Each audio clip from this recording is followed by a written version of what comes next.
माझ्यासोबत असं काही घडेल आणि मला हात दाखवून लोकल थांबावं लागेल असा कधी विचारच केला नव्हता. माझ्यासोबत नेमकं काय घडलं हेच जाणून घ्यायला हा व्लॉग शेवटपर्यंत बघा. हाय हॅलो नमस्कार, मी आली आहे आज कृष्णाईच्या सेटवर. माझा 9चा कॉल टाईम होता तरी मला यायला थोडंफार लेटच झाले.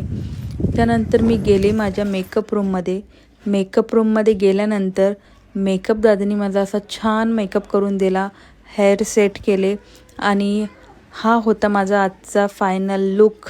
माझा लुक तुम्हाला कसा वाटला मला कमेंट करून नक्की सांगा. त्यानंतर मला इथे दिली गेली स्क्रिप्ट वाचून झाल्यानंतर झाला माझा लंच ब्रेक आणि त्यानंतर मी निघाले सेटवर जायला. सेटवर जातानाच माझ्यासोबत होते निवेदिता मॅम आणि रोहित सर.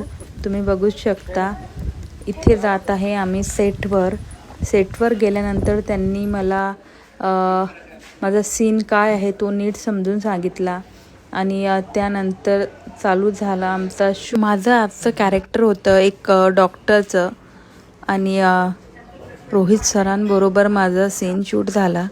त्यानंतर माझे काही क्लोजअप सीन शूट करण्यात आले आणि खूप छान वाटलं. निवेदिता मॅम आणि रोहित सरांबरोबर स्क्रीन शेअर करून खूप छान असा एक्सपिरियन्स आला आणि त्यानंतर झालं माझं पॅकअप. मला कधी वाटलंच नाही की असं हात दाखवून लोकल थांबावं लागेल. काही सिग्नल प्रॉब्लेममुळे लोकल थांबवण्यात आल्या आणि अक्षरशः लोकांनी ट्रॅकवर येऊन लोकल थांबवली. त्यानंतर पोचले मी घरी. तर असा होता माझा आजचा पूर्ण दिवस. भेटूया माझ्या नेक्स्ट व्लॉगमध्ये. बाय.